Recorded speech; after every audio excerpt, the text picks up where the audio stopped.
Joining me right now is Georgia Congressman Andrew Clyde, a member of the House Appropriations Committees. Congressman, good to see you. Thanks very much. Can you walk us through the appropriations process and whether or not we will see a government shutdown? Well, good morning, Maria.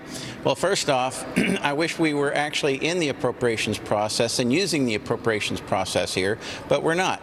This is simply a clean CR, which has nothing to do with prioritizing our border, and that's wrong. That's not what the priority of our nation should be.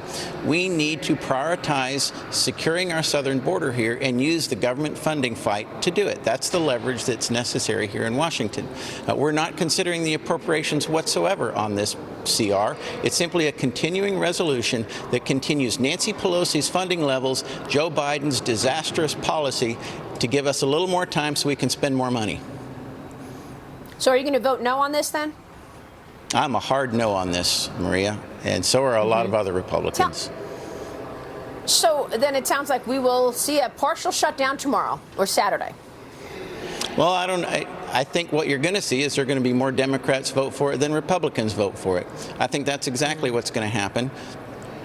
But I see. That's not a Republican spending bill. What about these reports that President Biden is getting close to accepting that change needs to happen at the border? Do you believe it? Do you expect that we will see change from the president?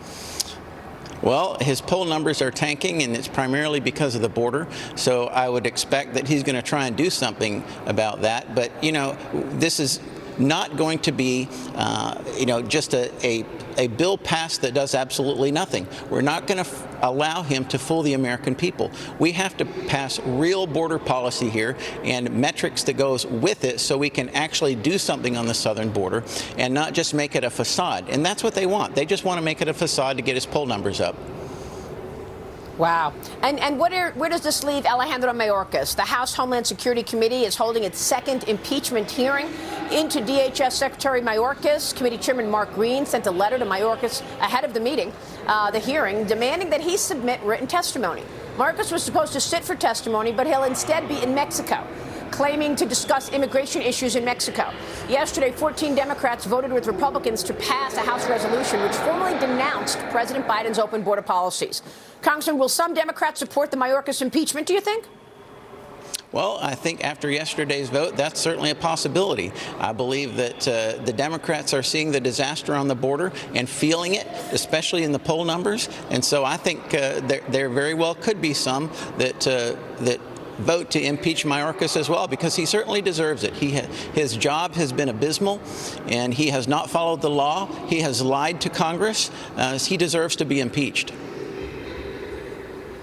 Meanwhile, the U.S. military fired another round of missiles against the Houthi-controlled sites in Yemen yesterday. It comes after the Houthis attacked a U.S. bulk carrier in the Gulf of Aden. There have been at least 34 Houthi strikes in the Red Sea since November 19th, Congressman, as you know. The Houthis officially are back on the terrorist list, but the Biden administration is defending its original decision to take them off of that list, saying that if they behave, they could be taken off again. Watch this.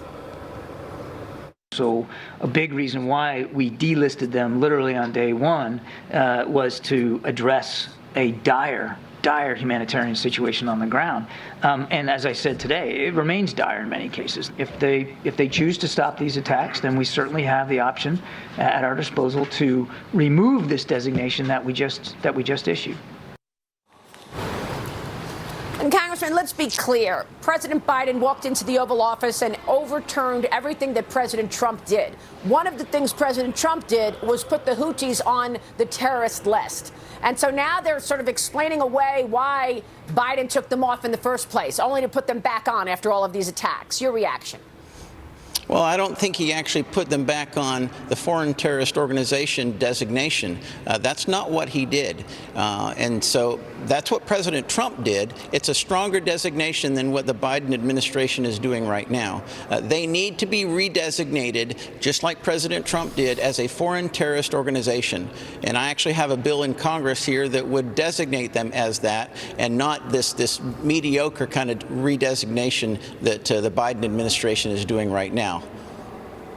Well, this is new information. Tell me what the implications are about putting them on this list. I mean, you're saying this is not the terrorist list? This is not the redesignating them as a foreign terrorist organization. This is just putting them on a global terrorist list, but it's not the same thing, Maria. And so they need to go back to President Trump's policy. This is a weaker version of it. They were on both lists before. They're off the foreign terrorist organization list right now. They need to go back on it. So this is another example of smoke and mirrors from the Biden administration. Okay. Well, thank you for that clarification, Congressman. Good to talk with you. We appreciate your time. Andrew Clyde joining us this morning.